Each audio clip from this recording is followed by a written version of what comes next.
All right, guys, so the verdict is in. I already have spent close to 10 days using my Oculus Quest 2, which is right over here. So here's my first initial thoughts about the Quest 2. It's lighter than the original. The original obviously was a little bit more heavier, and it was obviously more expensive.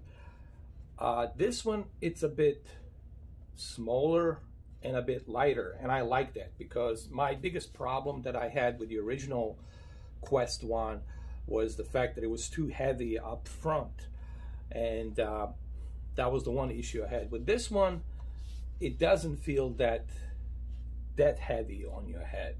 So that was the first relief when I put the VR headset on, when I tried it out. And obviously the second thing that it hit me when I put this VR headset on was the fact that the resolution obviously helped over the previous version.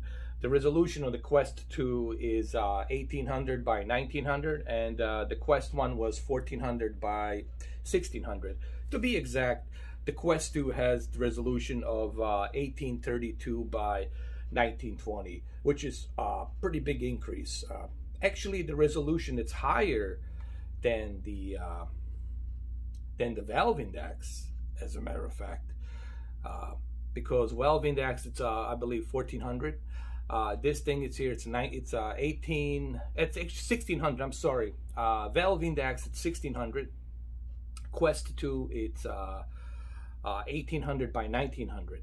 So the increase in resolution obviously is the major factor here that you are going to notice, and it really shows, especially when you're watching the Amazon Prime. I'm really hooked on the Amazon Prime VR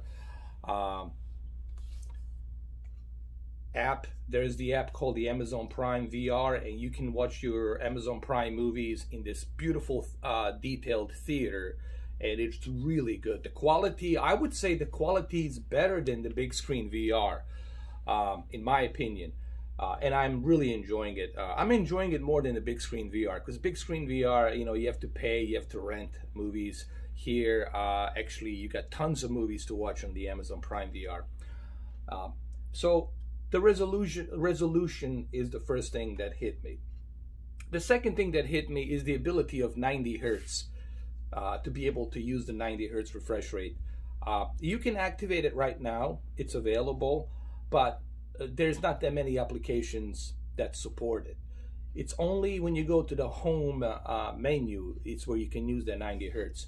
So I don't see any point turning it on right now, but in the future, you will be able to utilize that 90 hertz with the games that gonna be utilizing the 90 hertz refresh rate in the future. I think next year we're gonna see a bunch of games utilizing the full potential of 90 hertz, and of course the XR2 chip, the Snapdragon chip, which is a more powerful chip than the previous generation. Previous generation, I believe, was a XR. What was that? XR? No, it was a 835. I'm sorry, 835. It was a 2017 version Snapdragon chip, which was still pretty powerful chip for an Android, you know.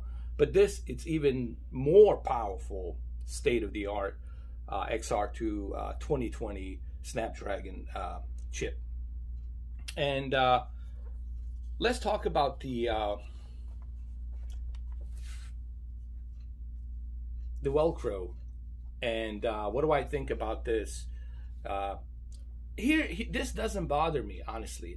A lot of people are using the Quest Elite strap. These straps don't really bother me. I like these straps because it has the military style, you know, that military style goggles. When soldiers, usually the soldiers, they love this. They're used to this kind of stuff.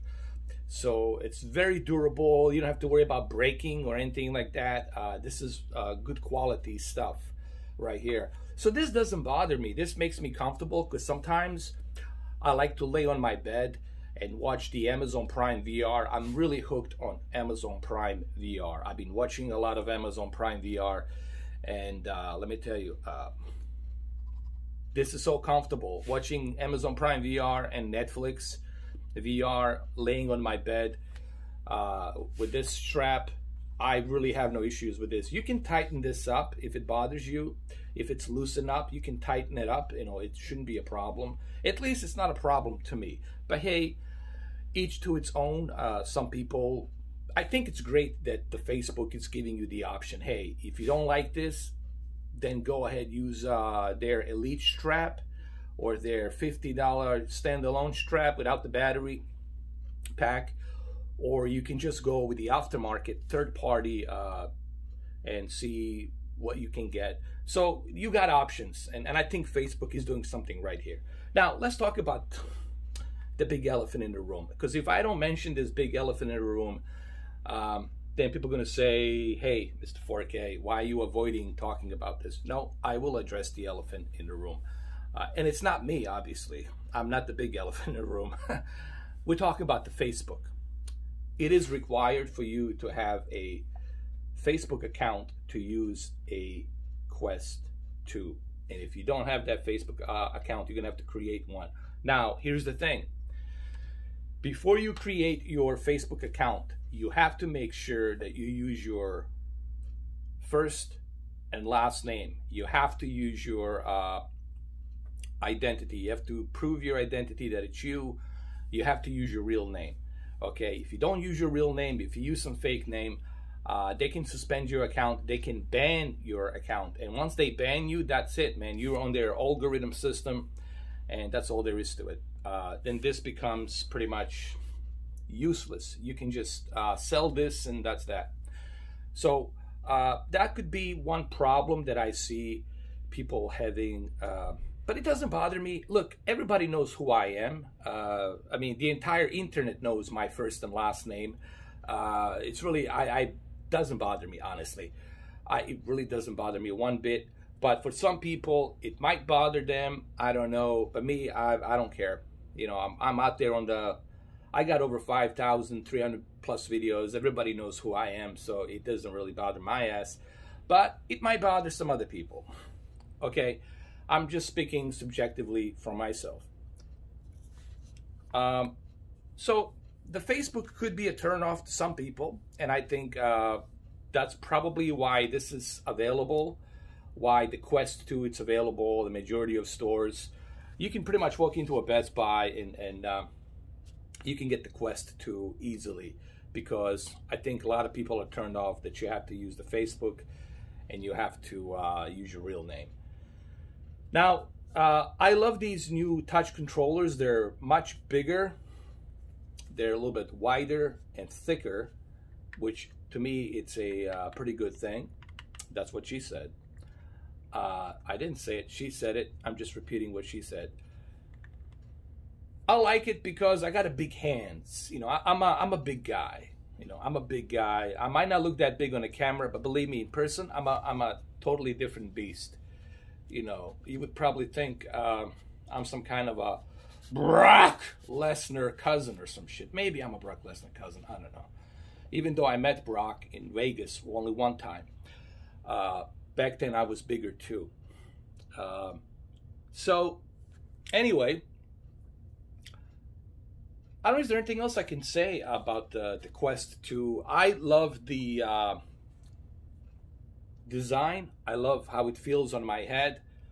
I love the visuals of higher resolution, you know, 1800 by 1900. It's huge, huge improvement. Oh yeah, and of course, I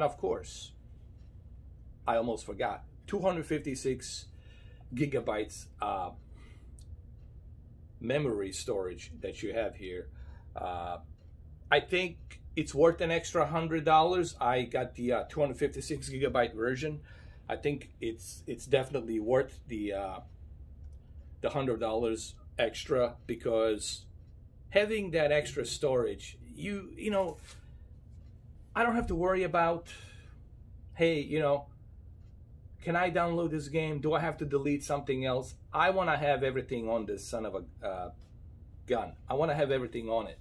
So I can take this with me. I can travel with this, put in my 511 backpack, take it with me, get my Oculus D-Link cable, USB-C, plug it in, charge it. I got 16 feet of cable. I can use that, and I can have all my movies, all my applications, everything into this sucker. If I'm in a hotel, if I'm staying somewhere in a hotel room, I don't have to watch whatever they're showing me on their channels in a hotel. Usually it's some crappy channels they give you, depending on which suite you get for the night. But for me personally, I like this. Take this with me. And I also recommend getting a good pair of headphones. These are my Sennheisers right here. These are pretty good. They have a very lengthy cable, and these are pretty good, man. These are the HD 555/8, HD 555/8, and I highly recommend that you get these Sennheisers HD 558, HD 558. So I don't know, is there anything else I can say? Look, I like it. I've done a bunch of live streams on it. I've done the unboxing. I talked about it. I'll do some more live streams. I played 2 games. Number 1 game I would recommend that you get. It's Population 1. Population 1 is a battle royale. A lot of people are playing it. I had a blast playing battle royale Population 1. I'm still trying to get used to, the holding the gun and moving around and all that, But it really gives you that feel. Like really, like in the military, The only thing that's missing is the recoil, when you're shooting, that recoil. But other than that, it's pretty darn good. So Population 1, it's a must-have. And Beat Saber. Those are the 2 games I would go with. That's $60 for both of them. Together, 30, 60. Beat Saber, multiplayer version, and Population 1. Beat Saber and Population 1, those 2 games I would start with. And then you can jump into Saints and Sinners. The reason I don't want to recommend Walking Dead, Saints and Sinners right now, because Walking Dead, Saints and Sinners probably will be dropped down the price. Currently it's priced at $40, and I think it's a bit too high. $40. I would wait like during Thanksgiving, Christmas sale, holidays sale, when it drops down to $25 or $26, and then you purchase it. Don't spend your $40 on this game right now. But if you want my recommendation, go with the Population 1 and Beat Saber. Those are the 2 games I would go with. Well, anyway, just a short little video, 13 minutes. I like it. I highly recommend it. If there's something I missed, please do let me know. But I like it. I think it's worth it. For $300, this is a must-have. Now, I still recommend $400 version, because for $400, you're getting a 256 gigabyte storage. You are getting a pretty good, powerful Snapdragon 2020 processing chip. And you got that awesome resolution of 1800 by 1900 with 90 hertz. Okay, and there's tons of games coming out exclusively to the Quest 2 as well, including the Star Wars and Jurassic Park, and even the Blair Witch Project is coming out. And one of my favorite games, Climb 2, the Climb 2. All right, so well, there you have it. Let me know what you think. Do you like your VR headset? Did you try it? What do you think about it? Is it worth it? And you let me know what you think. Thank you for watching. This is Mr. 4K. This is my official 15-minute review, I guess. And I'll see you guys soon. Take care. Bye-bye.